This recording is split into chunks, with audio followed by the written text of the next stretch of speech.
Very excited to present you today's topic and today's speakers. Very unusual format for us. We will have not one but two speakers today. I'm very happy to present them to you. These are our amazing guests from Humanitas Deventer, a long-term care community and social service organization that brings elderly residents and students under one roof.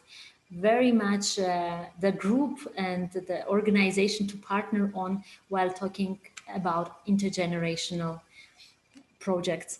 So our one guest is Gea. She is the CEO of the center, and besides holding master's degree in health science and master's in business administration, she is also a registered nurse. And our other guest is one of the student residents of Deventer Humanitas, and she is a tourism management student in Saxion University from Deventer. So Gea, Yvonne, you have the floor. We will be very happy to hear your story. Thank you very much. Hi, everyone. My name is Yvonne, and I'm 23 years old. Together with Gea, I will give you a little presentation today about Humanitas Deventer.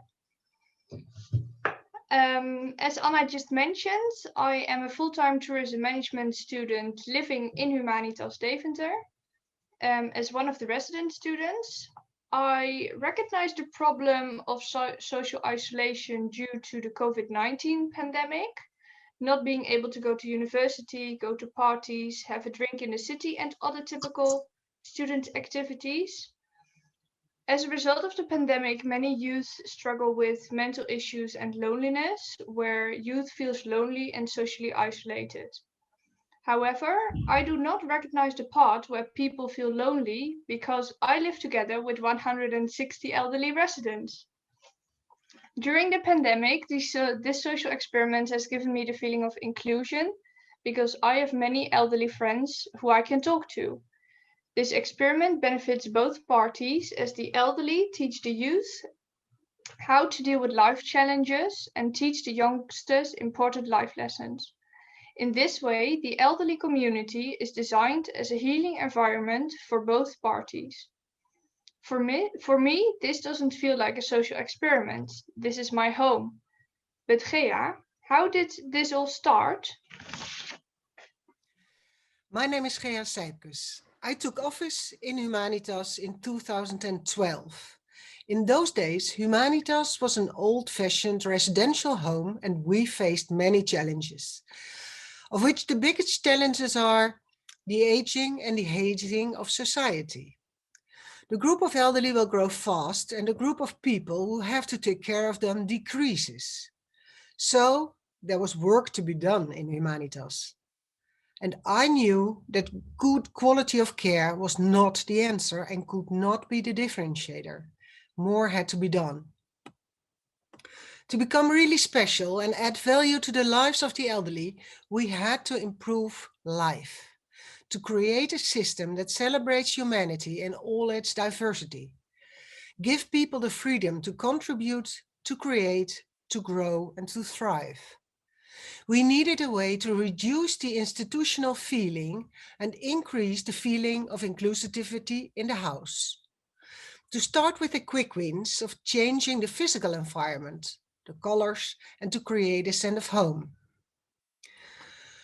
But what really changed the fate of the organization was literally inject life.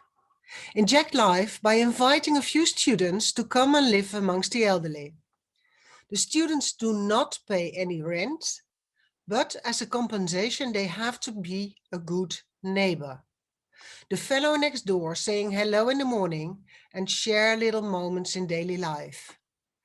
As soon as the young people entered Humanitas, the atmosphere changed. Residents complained less about aching knees and elbows, and instead they were heavily interested in the music party attended by the students. And the love life of the students was the talk of the town. Life changed for the elderly, but also for the young. Before entering Humanitas, the students were often impatient with the elderly people. Their fast-paced life left little time to even consider the lonely or forgotten members of community.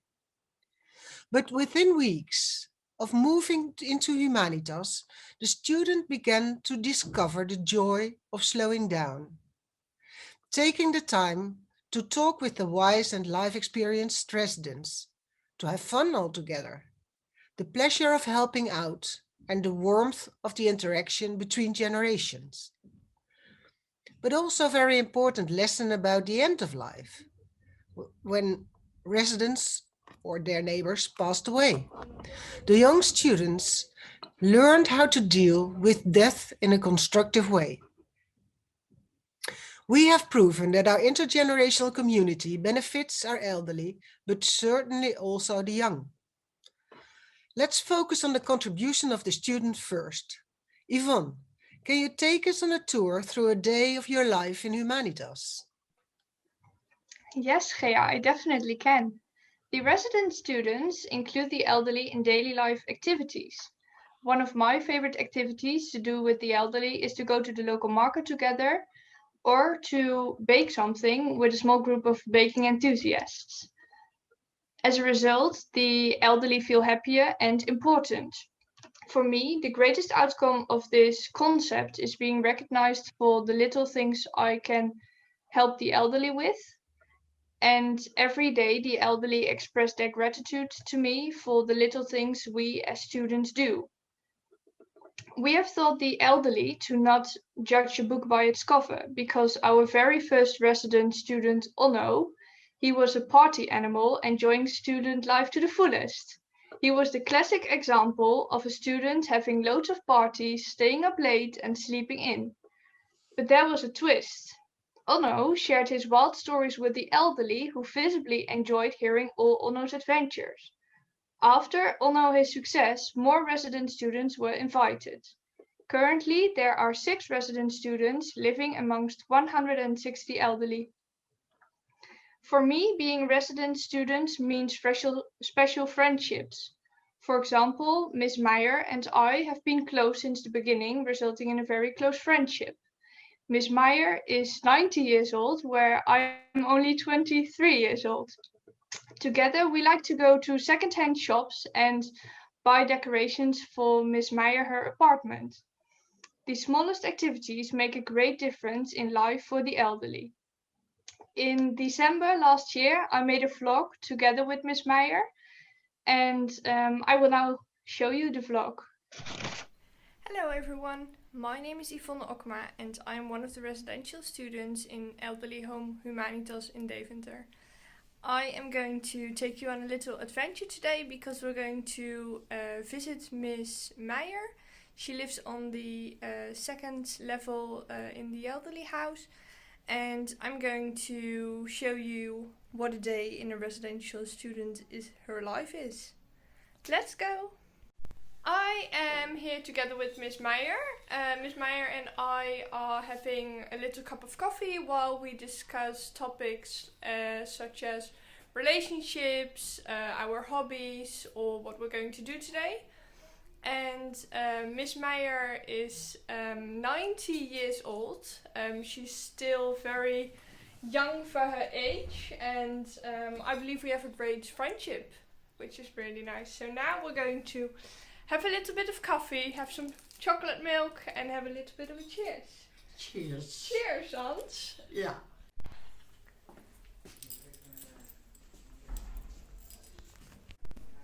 Ja, dag oudjes.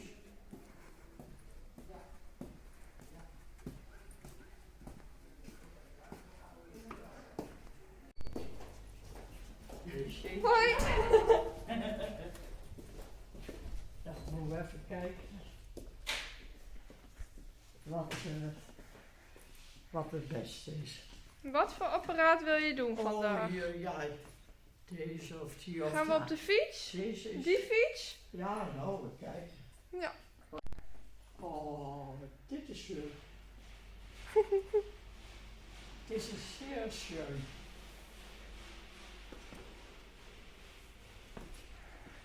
Leuk. Het is wel herrlich. Oh, dat gibt viel Spaß zusammen. Tschüss. Wir gehen weg.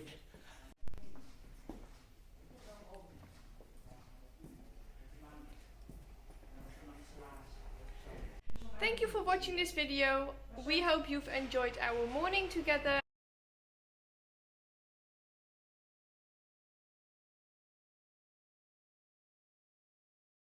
I hope you've all enjoyed the video. Gea, I have a question for you, because when I enter Humanitas, there's a warm and welcome atmosphere, and this is completely different than the fast-moving world outside Humanitas. What makes Humanitas a special place for me is that even after 3 years of living here, is that each time when I enter the building, Humanitas, I feel relaxed. And this is caused by the warm atmosphere that we have in the building. Could you maybe tell me a little bit more about this, Gea? Of course, Yvonne. Our students taught us a very important power, the power of slowing down. The decelerated world of an elderly home is a strength and an opportunity. In a vulnerable period of old age, life slows down and the world becomes small and well organized. This we call the power of slowing down.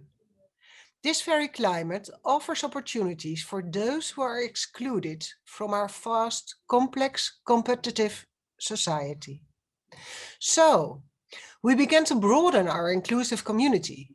What began as an intergenerational residency program is now the social backbone of the neighborhood, with more than 20 active social experiments taking place. Humanitas Deventer is bringing together all members of the community, students and elderly, the lonely and the poor, teenage mothers and more. You will soon meet Mark. Mark has a mental disability. Mark's lived in an institution with all of them mentally challenged people. And he was not happy there. He wanted so much to be normal, to join normal life, to live a life of his own. And with our insights, we saw opportunities for Mark in our decelerated world of the elderly. Mark now lives in an apartment on Adelbold Street, just behind Humanitas. He lives and works at Humanitas. He's free to come to us at any time. Our elderly, but also our staff, are happy to answer his questions and to help him navigate the complex, fast-paced world we live in. And now several other young people with autism or psychiatric disorder or teenage moms are living in. Their regular schedules offer them stability and security, so they feel comfortable in their routines and they require less professional assistance.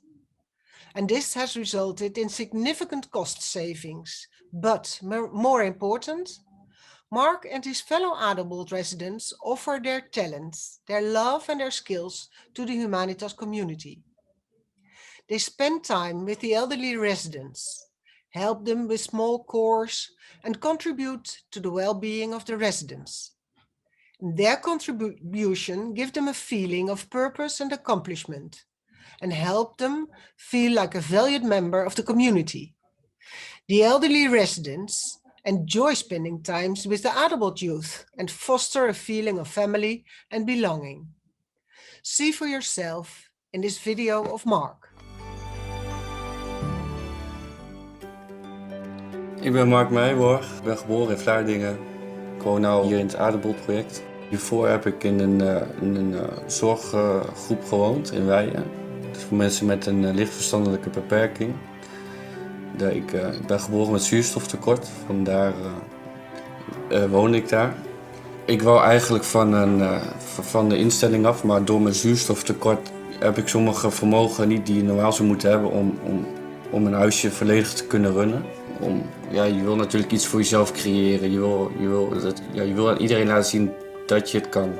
Het is altijd, weet je wel, ik kan het wel, maar met een stukje begeleiding komt het wel goed. En dat had ik dus een keer tegen Gea verteld van god, ik zou wel verder willen, maar er is geen drempel meer om verder te kunnen. En toen kwam Gea dus met het idee van god, wat zou het mooi zijn als ik dan de dingen die ik wel heel goed doe, zonder mijn beperking zeg maar, met de mensen praten, kletsen, als ik dat aan het bedrijf zou kunnen geven en hun zouden mij een stukje zorg kunnen verlenen en dat samen in een doosje doen, nou, dan heb je het Aardappelproject. Het Aardappelproject, daar wonen een aantal jongeren zelfstandig die normaal gesproken niet zelfstandig zouden kunnen wonen, omdat ze gewoon een stukje ondersteuning nodig hebben. Ze redden het niet in deze complexe samenleving. Maar doordat ze nu in een flat achter Humanitas wonen, hebben ze toch hun eigen flat en hun eigen thuis. En Humanitas biedt ze dan dagstructuur en de mogelijkheid om alledaagse vragen te kunnen stellen aan iedereen die rondloopt. Dus ze horen er helemaal bij. Ik zit goed op mijn plek, ik functioneer goed, ik heb alles onder controle. En stel dat ik de controle in één keer verlies of ik ben het even kwijt, dan kan ik altijd naar Gea gaan of naar de receptioniste. Dat is ook het mooie van het Aardappelproject. Van, hun geven mij een stukje zorg en ik geef weer wat liefde geven of een spelletje. En, nou, dat is zo mooi, vind ik dat. Elke dag opnieuw word ik er weer blij wakker. Ik lach er altijd om, leuke verhalen, dat je denkt, hoe kom je erop? Of, ja, het maakt me heel blij en gelukkig en daar blijf ik wel. Ja. I hope you enjoyed meeting Mark. And now the thrilling part. How can we make this work in a nursing home with the professional staff and elderly in need of nursing home care? A nursing home behaves like a closed stronghold. Mechanisms in the care system makes that people become dependent and live by routines. Quality of care is often dominant over quality of life. And we changed that game. We put life in front. We opened up the organization first by inviting the students to be a good neighbor, by focusing on possibilities and not on impossibilities, but also by treating our elderly as normal human beings and not as patients. All people have the same needs, the human need of attention, contact and interaction, the desire to belong and to be meaningful. By recognizing this, we can make connections that create community. Yvonne, what's your opinion about the collaboration between staff and students? Students in Humanitas Deventer focus on the well-being of the elderly, where care staff looks after the physical health of the resident. In this way, attention to both mental and physical health for the elderly is given. The students can take away pressure from staff by helping the elderly, and staff can indicate which resident needs more attention. Because of the flexibility of students, elderly always have someone to go to or to talk with. But Gea, how did we make this work?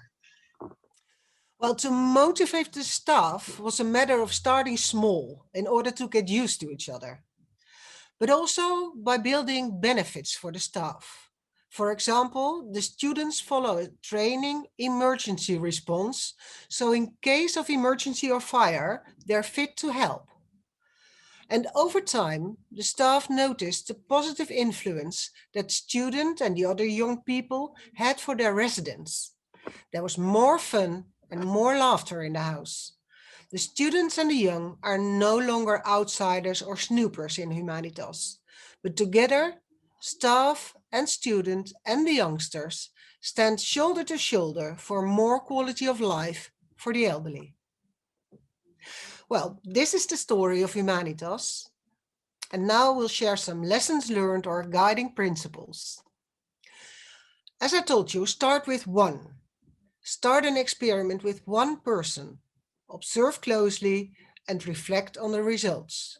And if successful, then implement on a larger scale, but never start with a business case, because then you're focusing on the risks and you always have to look at the opportunities and shared talents.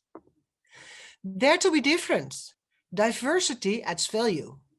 Use the principle of reciprocity for all initiatives. Give something and one takes something.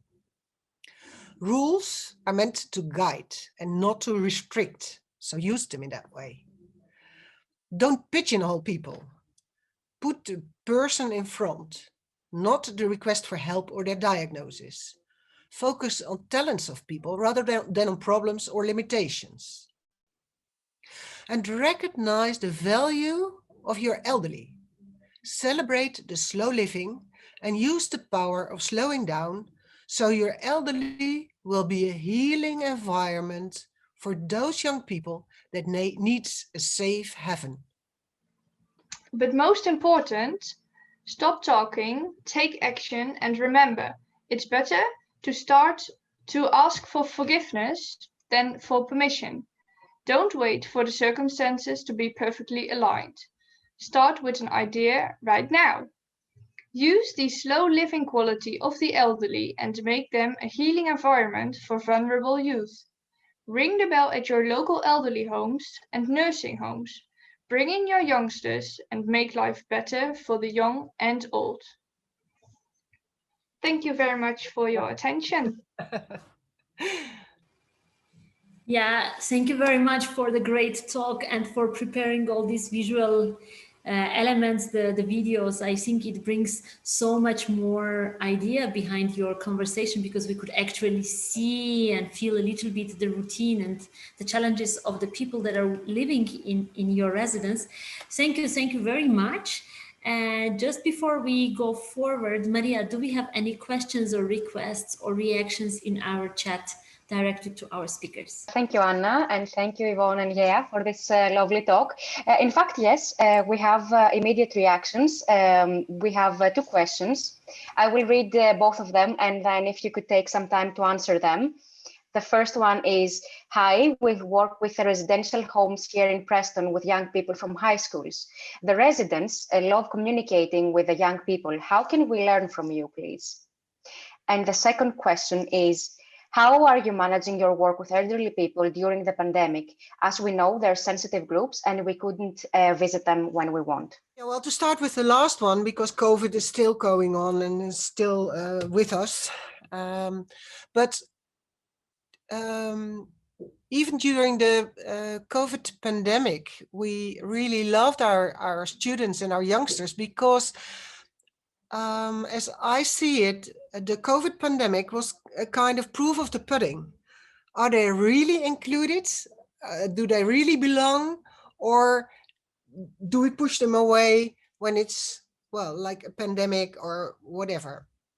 So we decided that as part of our vision and as part of our belief in inclusivity, the students, they live in Humanitas, so of course they can stay during the pandemic because it's their home, like Yvonne said in the beginning, but also our youngsters from Adelbold, they really needed us so much during the pandemic because their life, the rest of their life was on hold and everything was strange and fearsome around them. So yes, we used them as well, people who went to do all kind of course and helped with meals and helped with everything. Of course, with a good 1.5 size distance from everybody, and you saw the mask of Yvonne was wearing in the vlog. So of course, with the normal measures amongst people, the new COVID measures, but we kept everybody around in our inclusive community, even during pandemic. Is that enough for an answer for now? On the first one, Yvonne, do you have to add something to that? Well, I think maybe what I could add to it, that for example, the elderly also need their daily groceries, and for them it was a risk to go to the supermarket. So therefore it was really beneficial for the elderly to have the youngsters in their building, because I could go to the supermarket and I know that I have to keep the 1.5 meters distance. That's not a problem for me, but for the elderly, it was a risk to go to the supermarket. So therefore, I think it was really good that we could still be around the elderly and help them with the daily tasks, because we can't do without the daily tasks. Okay, for COVID so far, And the other one, sorry, can you repeat the first question, Maria? We work with residential homes here in Preston with young people from high schools. The residents love communicating with the young people. How can we learn from you? Well, as I understand, you do have interaction already. And what we keep on noticing is that the elderly love the issues that youth is bringing in, for example, their romances, their little things of everyday life. But maybe Yvonne can add to your conversation with the elderly. I mean, it's about everything. Yeah, for me, I always compare the friendship I have with the elderly to the friendship I have with my own friends from my age. Because they have so much life experience, it's actually for us young people, it's really beneficial to speak with them because you learn so much about life. And of course, we are used to handling the pressure of daily life and social media, and a lot of stuff is being thrown at us. And when we're in discussion with the elderly, we learn which things are really important in life, and that is personal interaction and to make some time available for the people you really love.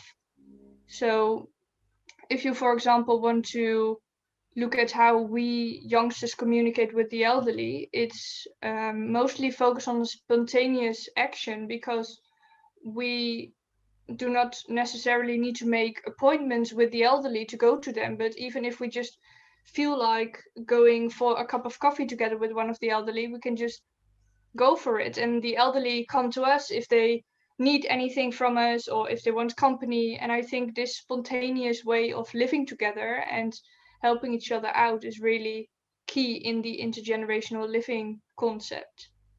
Are you allowed to speak? Also, Terry, you are the author of the question. Yes, maybe you could specify the question, then in this way, Kea and Yvonne can answer it better. Yeah, hi. We work with 13 residential homes at the moment. What we've actually been doing is taking biscuits and chocolates and cards. Do you understand my English okay? Yeah, we've been taking greeting cards, boxes of chocolates, keeping communication with the residents in the homes, and we have brought many smiles. And at Easter, we've sent cards to each of the residential homes, and we feel a connection, whether it's a spiritual connection or not, but because we're not allowed in the homes at the moment because of the pandemic in the UK. And these people are feeling very, very isolated. But it's fantastic the way you talk about nothing like that. I'm sorry if it's unusual somebody from the UK still wants to join Europeans. I'm one of them. And I think it's important that young people can learn about the intergenerational. I use the word social action, and that's a lot of the program that we've been doing with the high schools. Very difficult for 13, 14 and 15-year-olds sometimes to make interconnections, Yvonne. We don't have nothing like that, this idea, but we learn so much from Europe, and now we've cut ourselves off. Thank you. Thank you. I think it's really great that you're already working with youth and elderly together. And I think, of course, I can really understand it could be difficult for teenagers to always put someone else first besides their needs. But I think for the long run, at least for the long term, for me, it is that I've learned to despite how busy I am on a day, to always do something for someone else. And I've realized that now that I find that very important in life. And I think that for the teenagers, that could be an important lesson as well, because they will probably think about that whenever they have finished and they feel more satisfied with the things they've done. So I think you're doing a great job. Thank you very much. Maria, I saw... Maybe yes. I can add something to that. Please. I discussed our intergenerational program over with a professor in England, and he said try always to look for the real reason to make things work. So they often bake something together, or have a high tea, or doing the shoppings together, or like we had a girl, and she was from, well, the family was not so good together. She was from a very poor family, so I gave her, for example, pocket money for visiting an elderly woman who just lost her husband. So real reasons, try to make it so attractive that the behavior of the young person and the old person are positively motivated to keep on going, meeting each other and have the interaction. So look for the real reason. Thank you very much, Maria. Maybe we could take one more question from the chat now, but as I said in the beginning, we can still take more questions after breaking out into smaller groups and having an opportunity for everybody to talk. So Maria, please, one more question from the chat, and then we will break out to smaller groups. Of course. In fact, there are two more questions, but because I think the second one is not so, it's quite practical, so I will just read them both, and we'll see if you can combine the answers. The first one is, could you tell us about the most challenging parts and the most rewarding parts of this project, as well as the attitude of your society towards it? Did you, for example, face criticism or some kind of negative response upon establishing it? And the second question, which is practical, is how do residents have to pay for their apartments in Humanitas? How do you choose the residents, and if you have many requests? Okay, shall I start, Yvonne?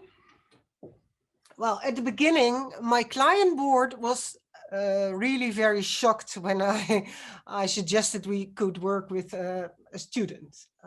They really thought I got nuts. They think about students as sex and drugs and rock and roll, and about vulnerable elderly. Well, both prejudices are not true. We're all human beings, so that's what we put in front.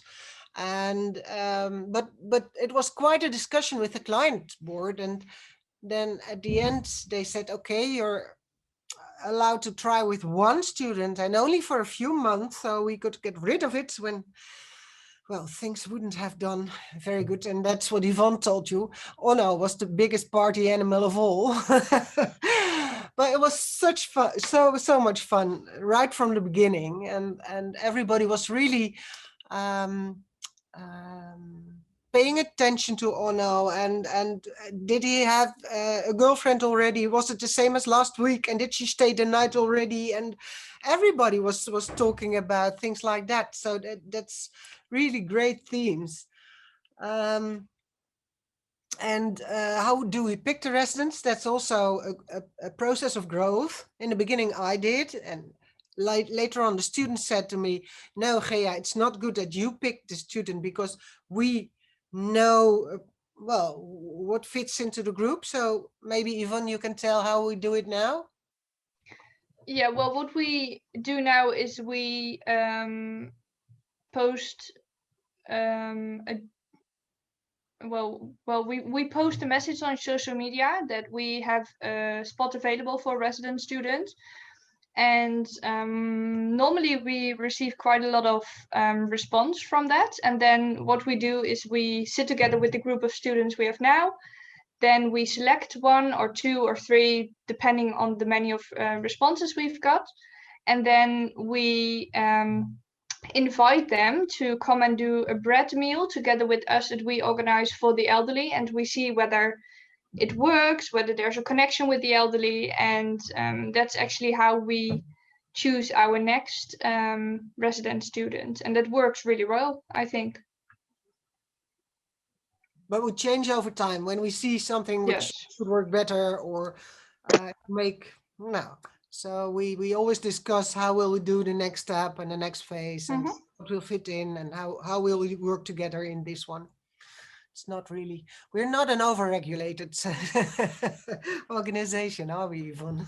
No, everything is based on trust, and the feeling should be okay. And when the feeling is okay and there are connections to be made, then everything works. So that's the main thing for us. It's all about the feeling and doing good and being a good neighbor. So you don't need any rules or regulations for that.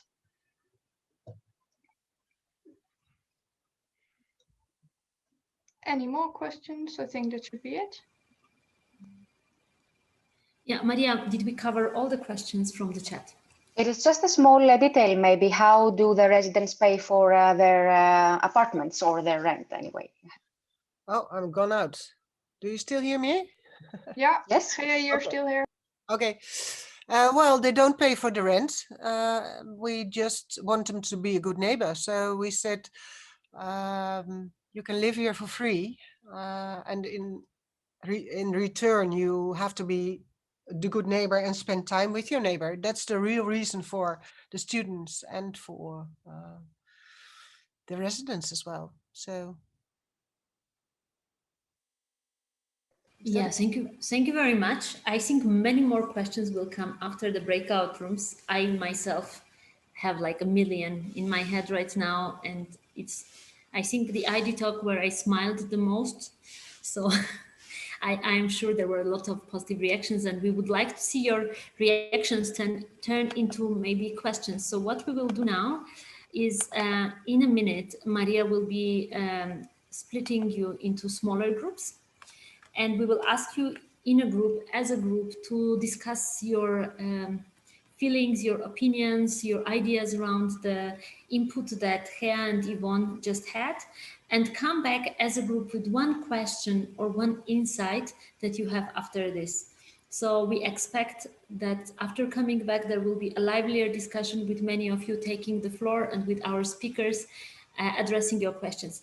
In the meantime, also, I would like to remind all of us that after this ID talk, there will be also an article presented on the same topic by Hea and Yvonne, and then some of the answers to your questions might also enrich and inspire for the article. A super inspiring talk. I will start with our insight. It was something to do with time, because I think you mentioned slow and fast many times, and I think it was really wonderful how you explained how beneficial it is for both to put a very fast paced life with a slow down, and how the combination goes really well. So that was the insight that I'm taking. And then a question. I was in the room with Anna from Poland, who initiated the Solidarity Corps project that got postponed because of the pandemic. But they are connecting a vocational school, so students who are learning to become hairdressers, and they are doing other things with a residential house.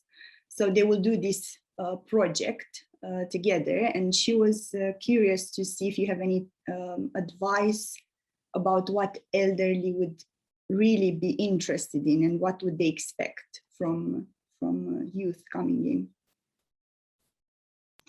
Well, if I may maybe Yvonne, answer that. Yeah. I would just propose, because sometimes the questions are very similar to each other, that we take all the questions. If you could take maybe a note now, and then after all the groups give their questions, then we proceed with the answers. Yeah, in this way, we will not miss any question. We will not repeat ourselves again and again. So group number 3, please. I will be for the group 3. So also our insights from my group was that the speech was really impressive and really inspiring. And our question comes from July, and we ask all, how do you integrate people with a migrant profile, foreigners, or people that they dealing with loneliness? And we are asking for both, for the residents and for the young people. Thank you very much, Georgios, for your question and for your group's question. Then let's go now to group number 4. Hello, everyone. I'm Eva, and I will be representing group 4. As well as group number 1, we were also just reflecting on what we heard from you and sharing our thoughts. But we did touch on the interactions between the elderly and the youth and mental health of the elderly, and why it's so important, because Istam said elderly usually stay alone. They are, you know, when they grow old and their kids leave them, or if they did not have kids, the loneliness can severely affect their mental health. And that's why it's so important to have these kinds of institutions. I think that, you know, we don't have a specific question, but I think I would like to hear your thoughts on, you know, the importance of communication between the elderly and the youth, and their socialization, and, you know, in brief, and why it's important to protect the elderly and protect their mental health by engaging them with student volunteers. Thank you. Thank you very much for group number 4. And finally, group number 5, we are ready to hear your question, your insight. Do you want me to go ahead? Please, Jenny. Thanks. And actually, if anyone else who hasn't got the chance, if they can put their question in the chat. So far the questions have been, and please jump in if I'm not representing them correctly, how we can bring together community work and youth work, because there are many people who work in both in different ways and they haven't brought them together. Then the issue of who decides and how, and the whole fear for families to let go and give to young people who are challenged their independence, but I put there other issues as well: dependence versus independence, interdependence, autonomy, agency, who decides and how. And then Konstantinos brought up how about minority youth, which is very similar to the question that Yorgos Kritikos at your group had. And interestingly, there were some creative issues that popped up as well, because 2 of us were from Dublin.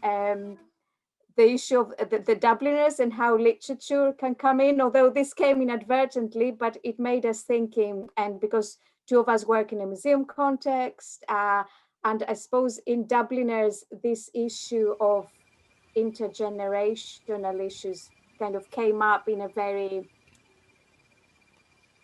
came up inadvertently. I hope that was clear. If anyone wants to add anything or clarify anything. We'd just like to ask you, Jenny, to maybe put also the questions in the writing. So if we cannot maybe remember or rephrase them for our speakers, and for us, English is not the first language. Sometimes it's challenging to understand the context. So if you could also put the questions in a very simple wording in the writing, that would help our speakers a lot. Cool. I have them in the chat, but I'll repeat them together. Yeah. Okay, I'll put them in the chat, yeah? Or, yes, please. Yeah, please cool. Put them in the general chat. Yeah. So, Yvonne, you have the floor. Take whatever order of answering the questions. And of course, if something was not clear to you as well, feel free to ask for clarifications to people who rose the questions.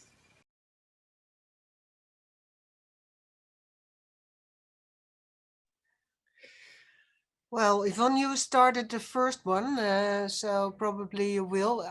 I see on my chat now the group 3 question. How do you integrate people with migrant profiles or people dealing with loneliness for residents as well as youth? I think that in order to answer your question, we always... Yvonne, draai je de dingen om? Wat zeg je dan? Turn around. Well, we always spin. We always what? I mean, so we first have a person with a question or an internship or wants to be educated or whatever. And maybe it's someone with a migrant profile, or maybe it's a foreigner, or maybe it's, but that's back office front office, we have a question, or we have a talent, or we have a quality, or whatever. And that's the one we can mix with one of our elderly.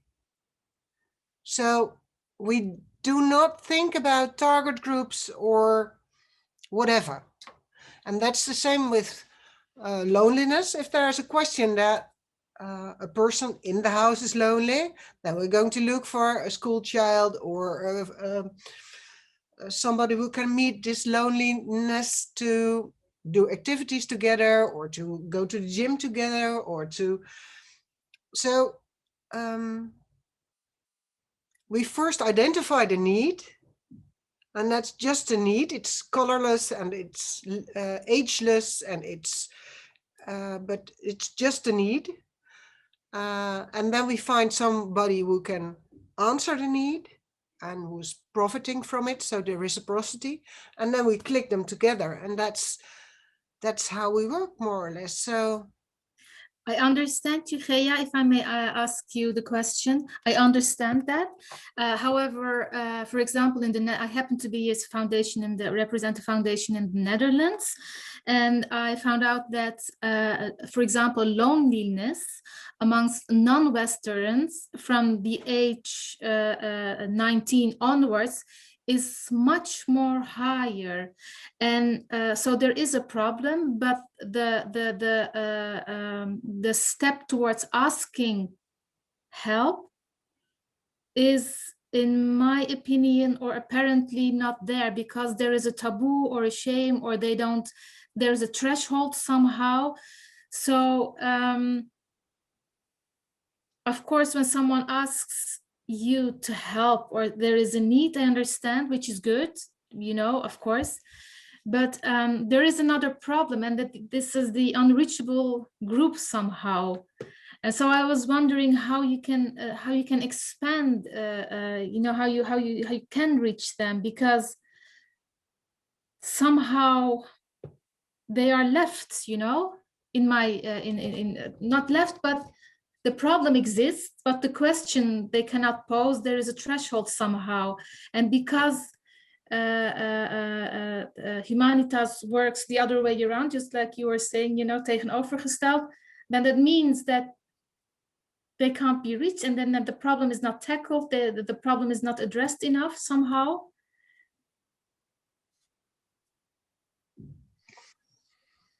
Gea, do you have an answer for that? Because I think if I understand the question correctly, then I believe there could be a problem for youth struggling with asking for help.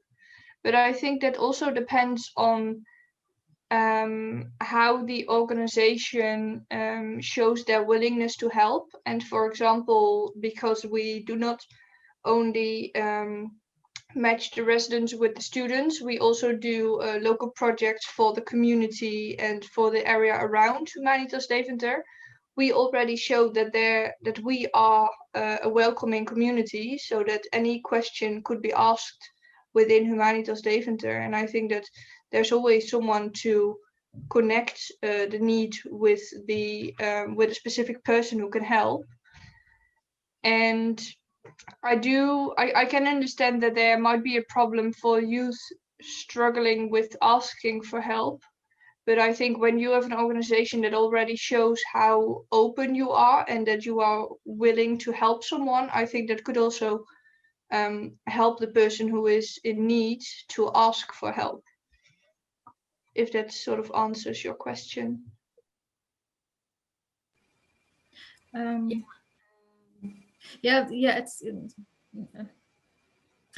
think it is maybe a complex question that goes probably a little bit beyond just the scope of Humanitas Deventer. But I think overall, my understanding of the answer is that examples are very important, at least to inspire other organizations and to inspire other organizations to try to be as inclusive and try to support and give a hand and offer different opportunities. I would really encourage our speakers to go back to the original question list, and maybe if we can take more questions afterwards, we will. But right now we are very short of time, and let's try to focus on the original questions that came from the groups. Yeah, well, the question, what about minority youth? I don't understand what minority youth, what's meant. Yvonne, do you understand? I think that's kids under the age of 18. Is it? Okay. Probably. The author of the question, please, maybe if you could clarify in your particular case, what do you mean by, what is your understanding of minority youth? Is it gender? Is it race? Is it ethnicity? Is it talking about minors? What was the original idea behind the question? It's actually Konstantinos who asked that question, so maybe he could clarify, but I took it as covering everything that you just mentioned, Anna. Minority voices. I can say what I meant, LGBT. actually. Konstantinos is there, sorry. Well, as far as Can you hear me? I'm not interested whether it's race or age or sexual things, because the answer will stay the same. It's about the question somebody has, a person has, identify the needs, find somebody who can answer it, and in reciprocity bring it together. So I don't care about colors or whatever, young, as long as they're both happy into the interaction, it's okay to me. And prejudices, well, of course, every person has prejudices, but by just doing, and I don't know, Yvonne, do you know prejudices in the house about something?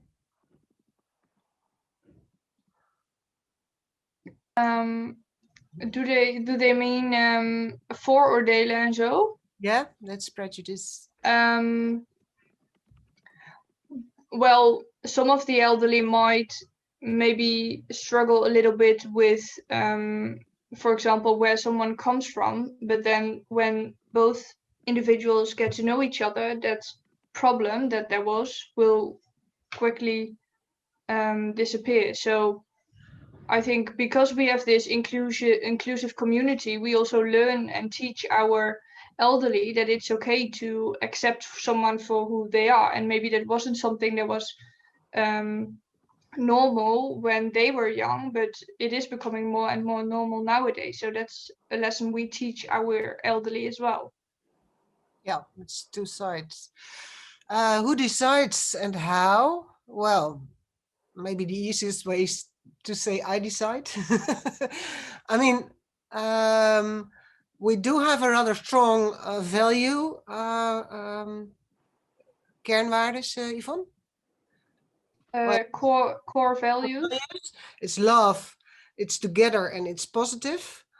And actually that's guiding us. And if I decide it's okay that Yvonne can come in, or well, of course I have a supervisory board and a client board, and but at the end of the day, if something really needs to be done, then I'm the one who decides. So that's easy. It makes it easy. Issues of agencies. No, actually not, because that's a funny part, because some of the governmental organizations have come to visit Humanitas, want to hear the story, and are very enthusiastic, and they say to me, oh, let me know which laws have to be changed or which rules have to be changed. But we are not, well, rules should guide and not restrict, and that's how I use them. So I don't know, if you really believe in something have to be done, it can be done. And back office, you can arrange finance or arrange rules or whatever, find friends or find, but no, we are not gehinderd. Wat is dat, Yvonne? Not restricted. Not restricted in any way, I think. Maybe we can take a couple of more questions that came to the chat later, not from the groups, but yeah, afterwards. why do you think it is important, this interaction, what it brings, kind of, how do you measure the value of this intergenerational communication? What is its core value? What is the essence? And how do you know that it works?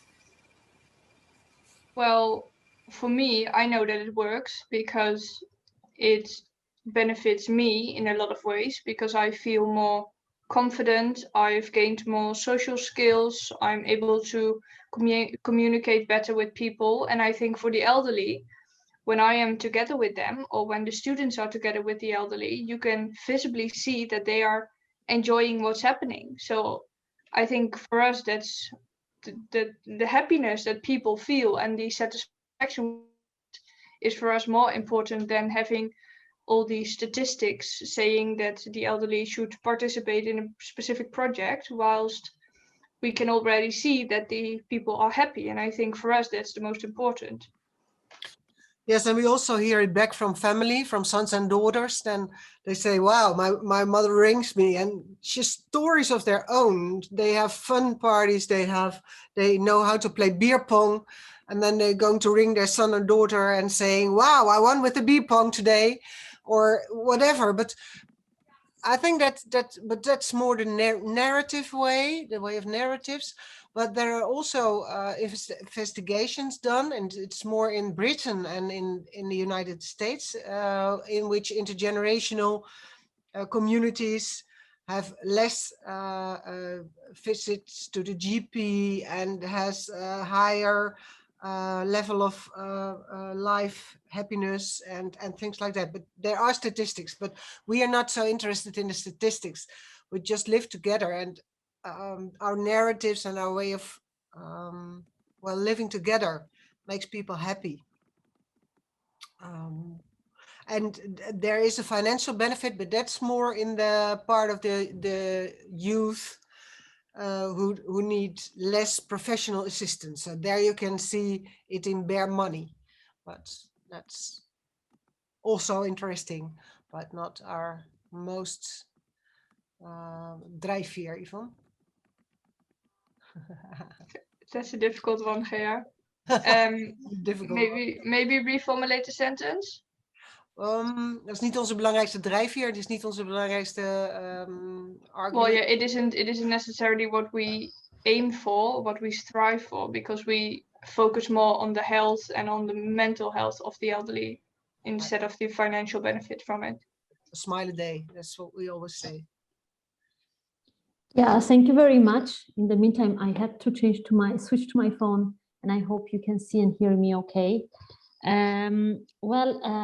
There are many more questions left, and this means that your presentation was very interesting and sparked a lot of discussion, a lot of questions. So we will pass you all these questions and all the comments to maybe enrich the article that you are going to produce after this. In the meantime, there is something we have almost forgotten about. There is somebody working very hard in the background and ready to share her work with us. So now is the moment to hear and see Olaja's work. We have it. Great. I should be sharing the screen. Yay. All right. So yes, this is the summary of today. I mean, it has been very meaningful, and as also the participants already said, it's very inspiring to hear this experience, and not only how useful it is, as we see here in the left corner, to the users, so both students or youth with social obstacles and the elderly, but also for the rest of the community. And I think that is a very, very important point to take with us today, that it really became a social backbone, offering activities, offering this social bubble for the rest of the neighborhood and the city. And then it's very good, these lessons that Gea and Yvonne shared with us of what to have in mind when initiating this sort of projects around us, and also with these highlights that right now are halfway through with the inputs from the audience, and I will be finishing the highlights a bit later for next week for you to get the full recording. But in general, yeah, a very strong message and very meaningful initiative for sure. Thank you. Thank you very much, Olaja, and you will definitely see this recording and the other ones if you follow us on social media more.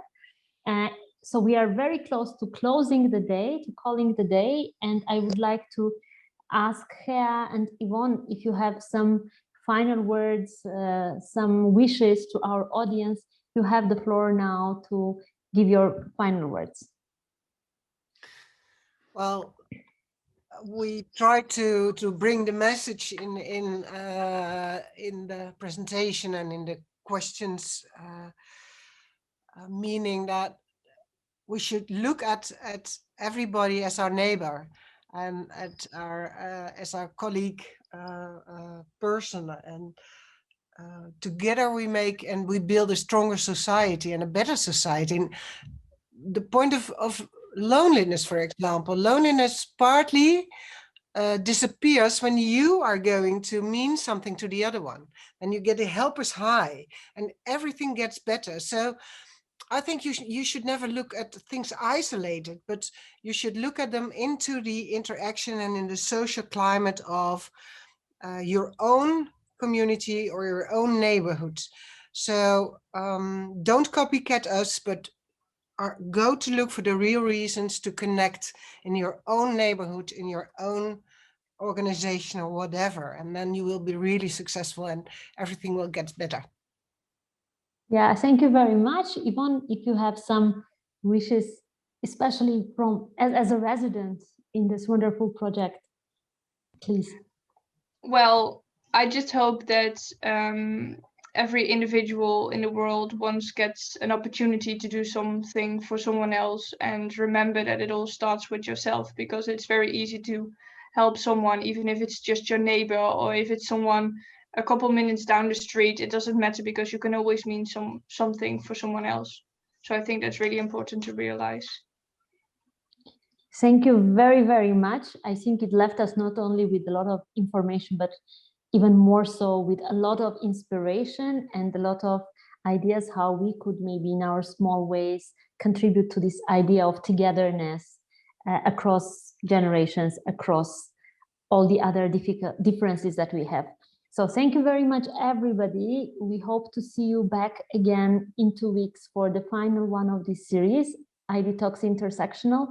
And for today, yes, thank you from the bottom of our hearts to our speakers and to everybody to stay until the end. See you soon. Goodbye.